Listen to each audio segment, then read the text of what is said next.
9 justices watching, 30 years of power on the bench. Clarence Thomas mocked Jasmine Crockett as elementary, but within minutes, the court gasped. What truth could silence America's most feared judge? The marble chamber was colder than stone had any right to be. Every surface seemed to echo, magnifying each cough, each nervous shuffle of a shoe. Reporters pressed in behind their lenses, pens stiff above notebooks, waiting for something sharp enough to cut through the silence. 9 black-robed figures loomed above the room, statues that breathed. At center right, Clarence Thomas sat still as granite, his reputation heavy enough to bend the air. For 3 decades, he had rarely spoken, but when he did, entire arguments trembled. His presence was a warning. Here, words could shatter careers. And then came Jasmine Crockett. She stepped through the threshold, like a soldier crossing into enemy territory. Navy suit crisp, folder gripped tight, edges worn from nights of rehearsals and endless research.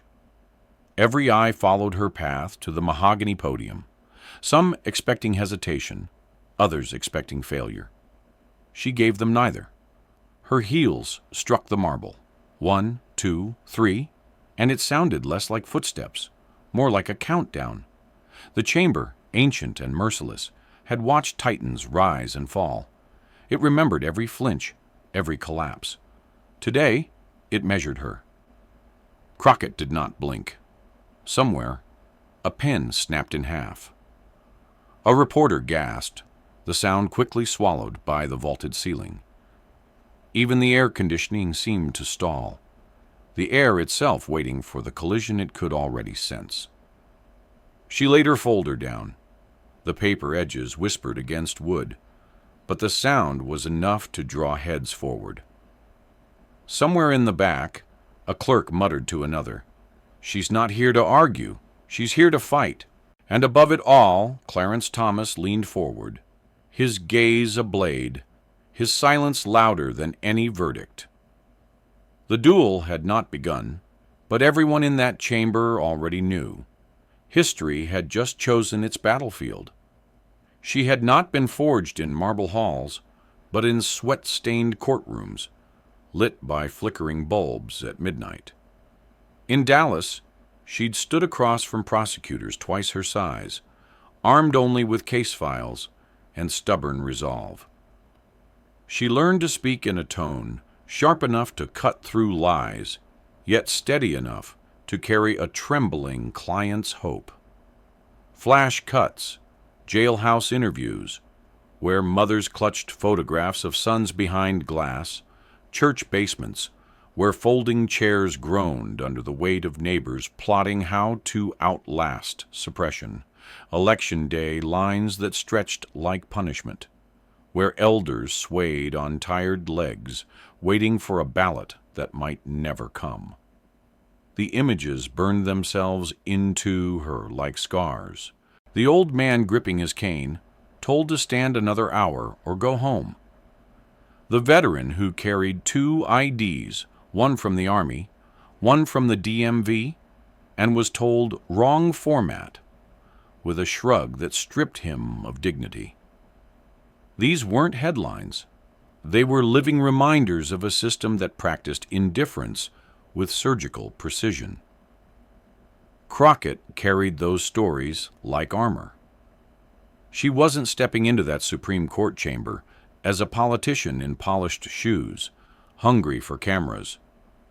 She came as a field-trained fighter, someone who had already lost too many cases she should have won, already buried too many people who believed the law was meant for them.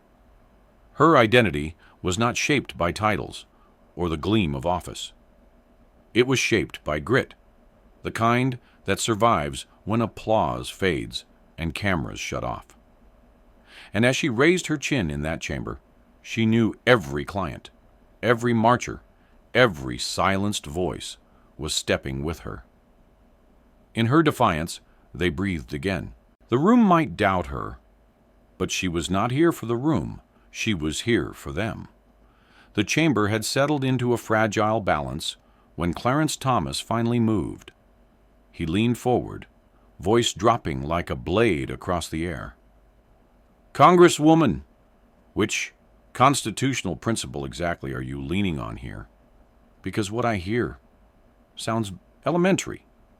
No gavel struck, no shout followed, yet the words cracked louder than thunder against the marble walls. Reporters froze mid-keystroke, fingers hovering above keyboards as though afraid to catch the insult on paper. Justice Alito's eyebrow twitched, the faintest signal of amusement. A few clerks shifted in their chairs, caught between disbelief and fascination. The insult wasn't just sharp, it was surgical, meant to wound not only her skill, but her right to stand there at all. Crockett's jaw tightened, but her eyes never dropped. Inside her chest, old echoes stirred. The sneers from prosecutors who called her too green. The smirks of county officials who dismissed her clients as nobodies. The sideways glances at protests, where police lined the street like walls. Her ribs remembered the pressure of those years, the weight of every person who couldn't afford for her to lose. The insult landed, but it did not bury her. Instead, it awakened something older than fear. She inhaled, slow and deliberate, letting the pause thicken as if even the air itself strained to hear her next word. The folder beneath her palm was more than paper. It was testimony, history, contradiction bound in ink, waiting to be unleashed. All around, eyes darted between her and Thomas, as though waiting for the lion to devour, or the fighter to strike back. The court had defined her in one sentence, a single attempt to erase decades of battles fought in unseen corners of America. But the question hung over every head like smoke. When power tries to trap you in its words, can you rewrite the room with your own? The first cut had barely settled when Thomas struck again, this time with precision. Where is convenience in the Constitution? His tone dripped with disdain, each word sharpened to corner her. Before Crockett could fully respond, Alito leaned forward, piling on like a second blade. Where exactly do you find a right to vote without identification? The room caught the rhythm of the assault. It wasn't debate. It was a trap, rehearsed and deliberate. They weren't asking to uncover truth. They were asking to devour her minutes, to reframe her defense as the whining of comfort seekers rather than the cry of silenced citizens. A well-worn tactic, force her to defend convenience, while the real issue, access, was buried under technicalities. Her mind flickered, split like a film reel into two screens. On one side, the marble chamber, every second dripping away like water in a drain. On the other, the America she carried in memory. The DMV closing at 4:45 p.m. A line of exhausted workers turned away at the glass door. A county clerk's office with one functioning machine, the clerk apologizing as she locked the door early to drive her children home. A bus scheduled to carry voters to the polls, never arriving, leaving elderly passengers waiting in the cold until the last precinct light went dark. Each image pressed against her ribs, not abstractions, but living wounds. The trap before her was clear. If she defended these people, they would call her sentimental. If she spoke of access, they would call it convenience. If she lost her temper, they would call her unfit. And so, silence stretched once more. The justices waited, pens tilted to capture her misstep. The gallery leaned forward, hungry for the spectacle of a stumble. But behind her steady eyes, Crockett wasn't thinking of spectacle. She was hearing the footsteps of voters who walked miles for ballots they never cast. She was feeling the scar of time, carved into every person turned away by rules dressed as neutrality. The question was meant to end her argument before it began. Yet in that pause, another question began to sharpen. What happens when the trap itself becomes the evidence? Crockett did not blink. Her voice rose steady, slicing through the loaded silence. Facially neutral laws can still cut unevenly. The words didn't rush. They landed, each one deliberate, forcing the chamber to feel their weight. She lifted a page from her folder, not as a prop, but as a mirror. A widow in Georgia, 86 years old, was turned away because her married name didn't match the maiden name still buried in an ancient roll. She had voted in every election since Eisenhower, but in 2024, she was told she no longer existed. A murmur rippled through the gallery. Another page. A night shift custodian, working 3 jobs, tried to get his ID renewed. Offices close at 5 Mo. He works until dawn. Tell me, when does a man who cleans the very buildings we vote in get his chance? Her eyes locked on Thomas, the question hanging like a challenge. And then the third blow. A rural county with 1 machine. Voters waited 2 hours in a line that curled around the block. The elderly left. Parents with children left. And when the polls closed, democracy had closed with them. She let the silence return, but this time it was hers. Justice Alito shifted in his chair, ready to interrupt, but Crockett pressed forward, her tone burning hotter now. The Constitution was never written as a theory exam. It was written as a promise. And a promise means nothing until it reaches a living citizen.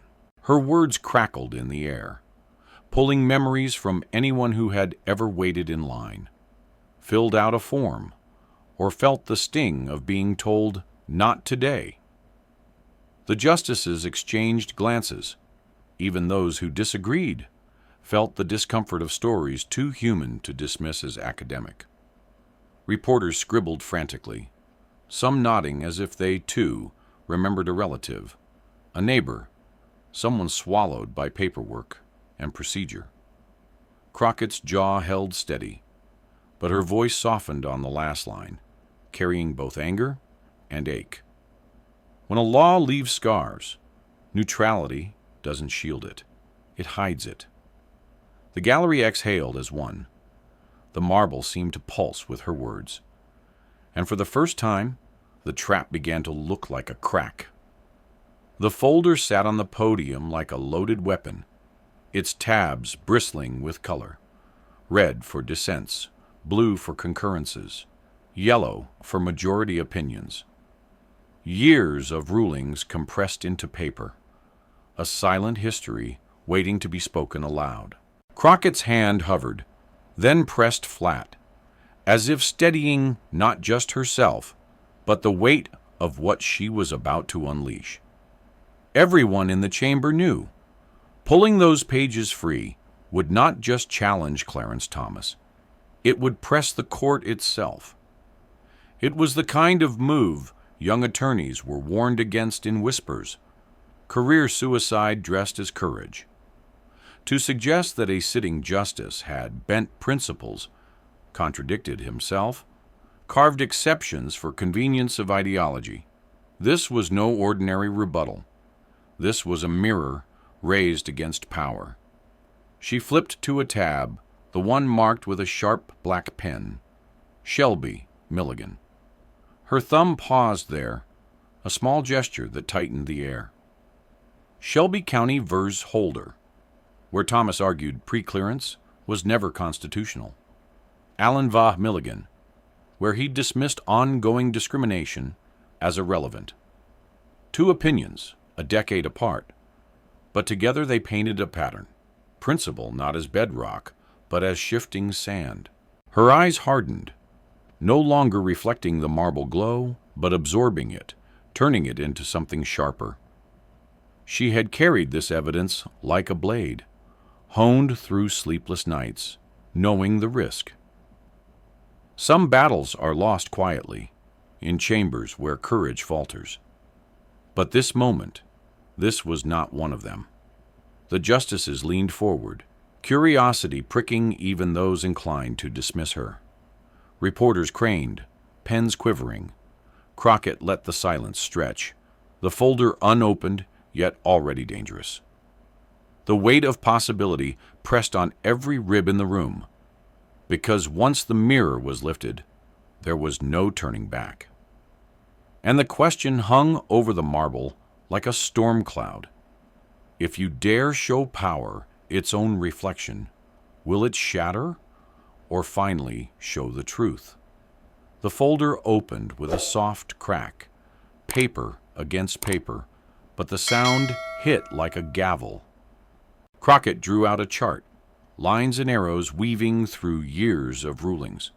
A timeline not of law in the abstract, but of choices, each one with a cost measured in ballots lost, voices muted, communities silenced. She began not with passion, but with precision, her tone clipped, surgical. In Crawford versus Marion County, election integrity was the banner. An ID law upheld despite almost no evidence of fraud. Yet in Arizona versus Inter-Tribal Council, state sovereignty suddenly became paramount, used to strike down a federal protection. The swing is not theory, it is weather. Her words struck the chamber's rhythm differently now. No longer fending off barbed questions, she was steering, turning the assault into an autopsy. Every citation she gave peeled back another layer of contradiction. When principle bent toward security, when it bent toward sovereignty, when it bent simply to bend. The gallery stilled. A clerk's typing slowed, then stopped, as if even the stenography didn't want to miss the turn. Justice Kagan leaned forward, her chin on her hand, eyes narrowing not at Crockett, but at Thomas. Across the bench, a shuffle of robes, small, uneasy. Crockett didn't let the silence settle. Principle that shifts case by case is not principle. It's weather, and voters live under that forecast. The line landed heavy, half quote, half indictment. She pressed the chart forward, the inked arrows glinting under the chamber lights. For those who believe law is about consequences, here they are. Each swing costs someone their ballot. Each shift between security and sovereignty isn't neutral. It decides who is heard and who is erased. The Constitution was not written to be convenient shelter for selective consistency. Her gaze moved deliberately from Thomas to the rest of the bench. The weight wasn't just on him now. It spread across all nine. For the first time, Thomas did not interrupt. His fingers tapped once against the wood of the bench, then stilled. The silence was thick, but it was not hers to bear. It was theirs. The duel had changed tempo. What began as a strike meant to belittle had become an intellectual reckoning, doctrine against consequence, theory against life. And in that breathless pause, one question pulsed like a drumbeat. When principle serves power instead of people, what remains of justice at all? Crockett slid a single sheet from the folder, the paper trembling not from her hand, but from the weight it carried.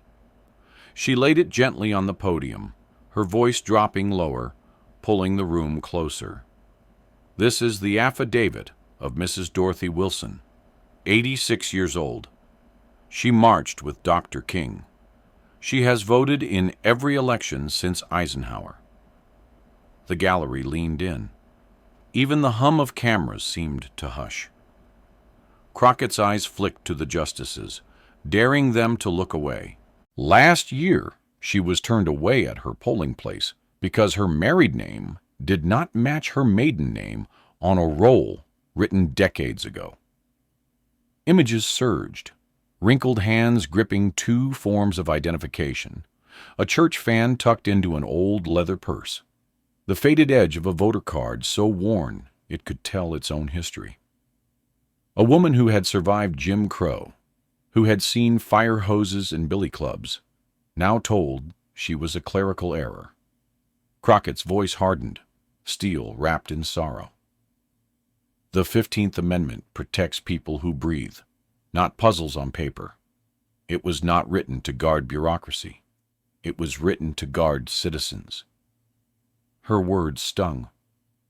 A clerk stopped typing altogether, eyes glassy, the reality too human to reduce to legal shorthand. Justice Kagan's lips tightened. Justice Jackson straightened in her chair, gaze locked on the affidavit. Thomas sat unmoving, but his jaw twitched, a small crack in the stone. Crockett pressed. Mrs. Wilson does not live in theory. She lives in a world where her right to vote was erased by a line of ink, by a system that told her, your history is invalid, your struggle irrelevant. She lifted the paper, holding it high enough for every eye to catch. The silence was heavier now, no longer intellectual but personal, pressing down like a hand on the chest. Reporters scribbled furiously, some blinking harder than usual, trying to focus through the sting behind their eyes. Crockett's voice steadied into something unshakable. If this court cannot see her, then what good is its vision? If neutrality allows this, then neutrality is not justice. It is abandonment. Her words lingered, echoing against the marble like footsteps down a long corridor. And the chamber sat suspended between heartbreak and fury, waiting for the next strike. The moment the gavel fell, the story slipped beyond marble walls and into the bloodstream of America. Headlines fractured the next morning. Crockett defies Thomas clashed with courtroom chaos. On cable news, panels shouted over each other.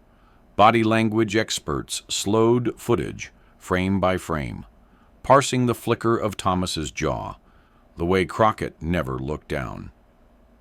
In living rooms, the exchange replayed like a national ritual. Churches huddled after service, scribbling down lists of elders who needed rides to polls. Veterans groups dusted off old phone banks, dialing one by one, voices fueled by the sting of seeing one of their own denied at the ballot box. But with light came shadows. Thready mails stacked like sandbags in her inbox, each one colder, sharper, laced with venom meant to break her will. Capitol Police swept her office twice in a single day, eyes scanning ceiling tiles, hands hovering near weapons. Her staff wore brave faces until the hallways emptied. One aide, barely 30, broke down in a stairwell after midnight, the pressure of being both shield and target too heavy to hide anymore. Crockett found her there, sat silently beside her, the kind of leader who knew that sometimes solidarity spoke louder than speeches. Meanwhile, reporters camped outside her office, cameras waiting for a stumble, opponents framing her as reckless, ambitious, dangerous. Supporters framed her as something else, necessary. The air outside the court no longer felt like neutral ground. It was battlefield smoke, and every player chose a side. Yet the heaviest question did not come from the streets or the screens. It loomed inside the court itself, a shadow above every bench. Would the justices honor the lived reality she had forced them to see, or punish the one who dared to drag it into their sacred silence? Crockett slid the timeline across the podium, a blade disguised as paper. Columns marched in brutal order. Year, case, principle declared, effect delivered, communities scarred. It was not a brief. It was an X-ray of power, showing every fracture hidden under robes.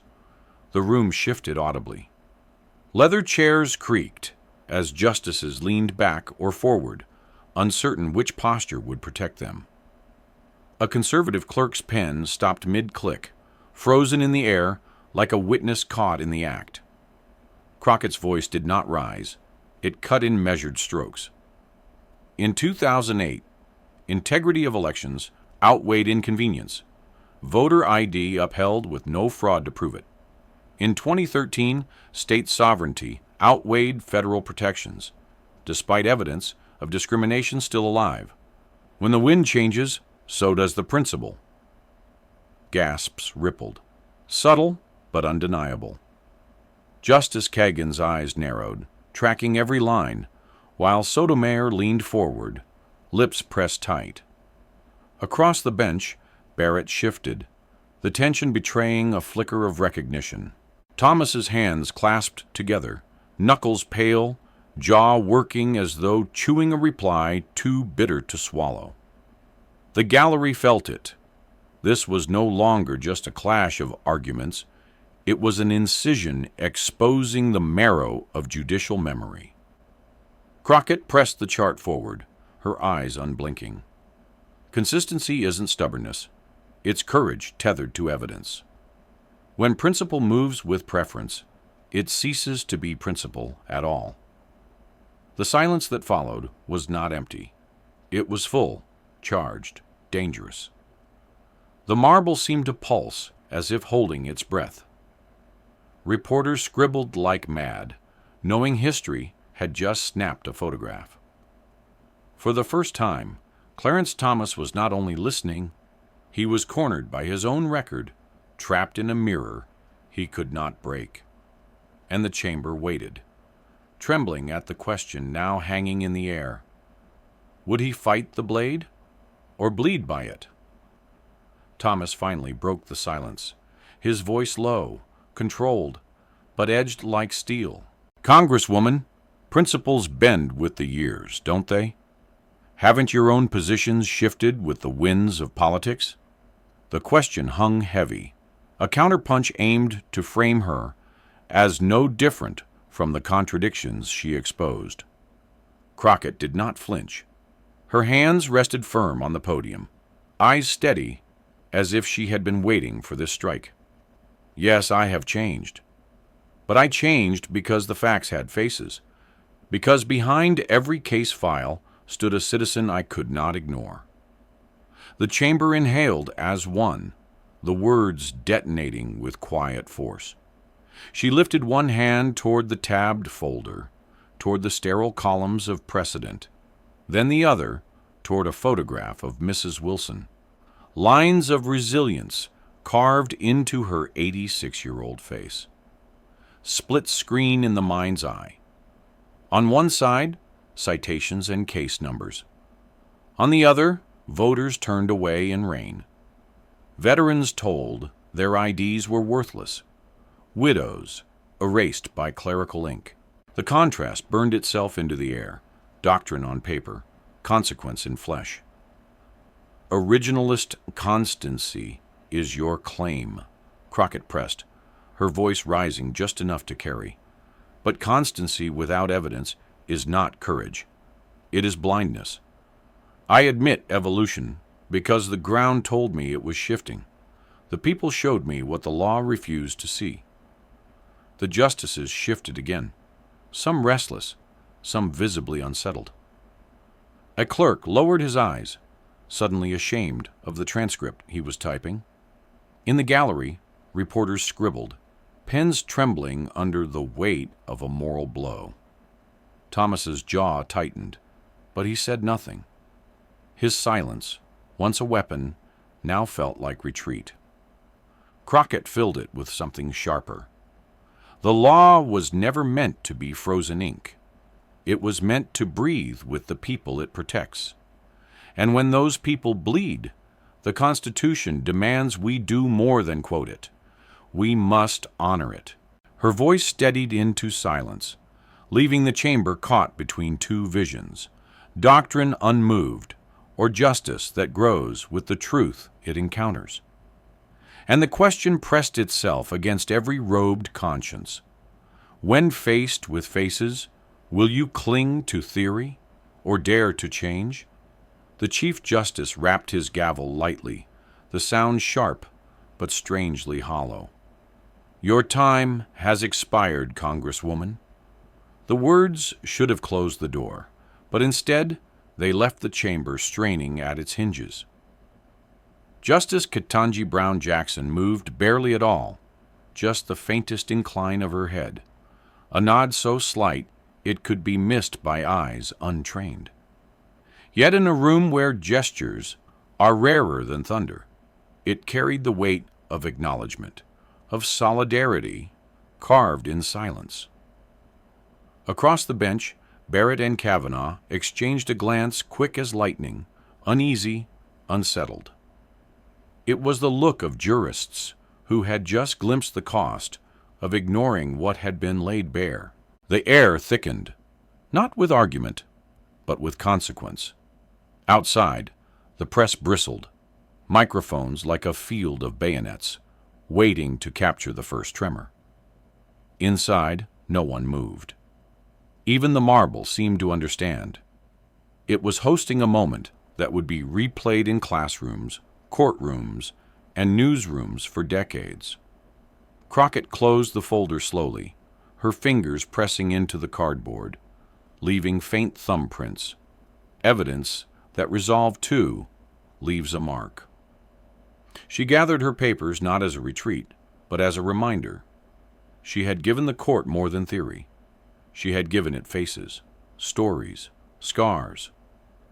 The silence stretched, fuller than any applause could have been. The justices stared ahead, some haunted, some hardened, all forced to sit with what they had heard. The reporters scribbled, desperate to trap the silence into words. And as Crockett stepped back from the podium, the question swelled larger than the chamber itself. What happens when a system built never to yield feels itself, however briefly, moved? 2 months later, the decision dropped like a thunderclap over a restless nation. 6-3. Key provisions of Georgia's voter ID law were struck down. Others upheld. The opinion, a careful knife edge between access and security. But buried in the pages was something no one had expected. The court had cited sworn affidavits, the lived wounds of real people, as constitutional concern. The press erupted before the ink was dry. Relief swept through church basements, phone banks, and community halls, tempered by the sober knowledge that victories in America are never gift-wrapped. They are carved, jagged, with edges that cut even as they heal. And then came the true shock. Justice Clarence Thomas, the man who had mocked Crockett's grasp of law, joined the majority. His concurrence was short, almost reluctant, but unmistakable. Effects, not just text, must matter.